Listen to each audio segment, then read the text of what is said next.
Bienvenue à la communauté d'études quotidiennes de la Bible. Nous vous rappelons que nous étudions cette semaine la leçon 4 qui a pour titre « Le Seigneur entend et il délivre ». Verset à mémoriser, « Quand les justes crient, le Seigneur entend et il les délivre de toute leur détresse ».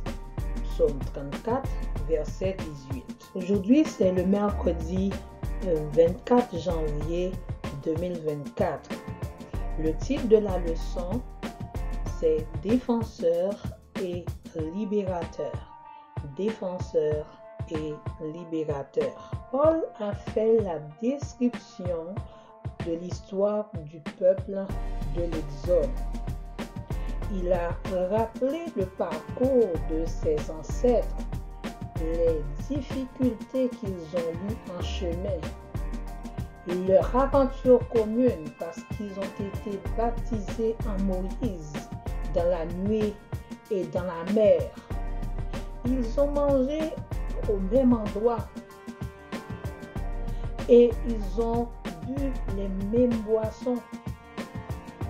Et dans les difficultés, ils ont puisé dans le même breuvage spirituel à travers ce rocher qui était Jésus lui-même.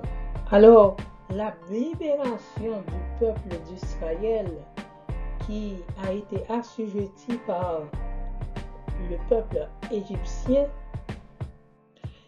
a pour symbole même la souveraineté de Dieu. C'est la puissance de Dieu qui s'est manifestée pour sauver le peuple d'Israël. Et Paul, lui, il voit ça comme une métaphore, un symbole même du salut en Jésus-Christ.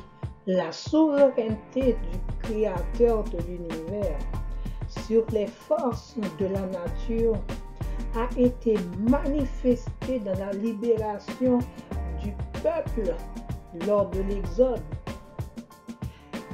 Tous les obstacles qui ont été dressés sur le chemin du peuple ont été terrassés par cette puissance de Dieu. La mer, le Jourdain, les montagnes qui représentaient les puissances naturelles et humaines qui se sont opposées au peuple d'Israël à la terre promise ont été écartées parce que Dieu a eu le contrôle. Dieu est souverain, il domine toutes choses. Peu importe les embûches, les obstacles, Dieu peut nous aider à les traverser. Dieu peut nous aider à gagner.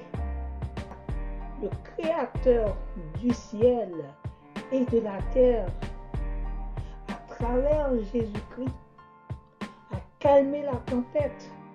C'est Jésus-Christ qui a marché sur l'eau. Donc Dieu a déjà vaincu le monde. Donc nous devons faire confiance à la souveraineté de ce grand Dieu.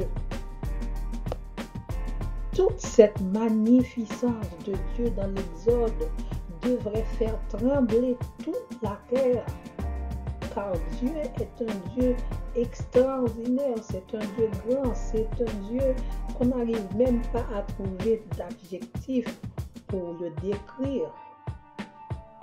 Cependant, beaucoup de personnes d'aujourd'hui pensent que ce tremblement est synonyme de peur. La crainte que nous devrions avoir pour Dieu devrait nous amener à la reconnaissance, à l'adoration. Parce que Dieu veille sur ses enfants. Les croyants, les chrétiens ne devraient pas avoir peur.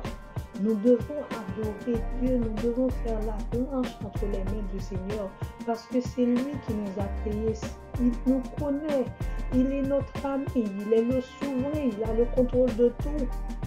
Donc si Dieu a le contrôle de tout, même dans les difficultés, même dans les épreuves, à travers tous les exemples que nous venons d'évoquer, comment Dieu a libéré le peuple d'Israël d'Israël en Égypte, le parcours du peuple dans le désert, comment il a fait des miracles. Nous devons avoir confiance dans la souveraineté de ce défenseur qui est notre Dieu. À mon avis, les plus grands dangers spirituels dont un chrétien peut faire face, c'est de se compter sur soi-même. C'est vraiment dangereux parce que nous ne pouvons rien par nous-mêmes. Si nous ne reconnaissons pas la puissance de Dieu dans notre vie,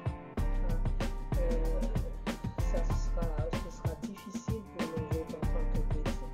Donc apprendre à compter sur la puissance de Dieu, apprendre à reconnaître la souveraineté de Dieu dans notre vie. Et comme le peuple d'Israël, Dieu peut cheminer avec nous à travers nos problèmes, nos difficultés. Il sera là. Il peut calmer la tempête de nos vies. Il peut nous permettre d'accomplir de grandes choses. Il suffit de reconnaître sa puissance et de nous laisser bercer dans ses mains. Nous vous donnons rendez-vous pour la partie du jeudi.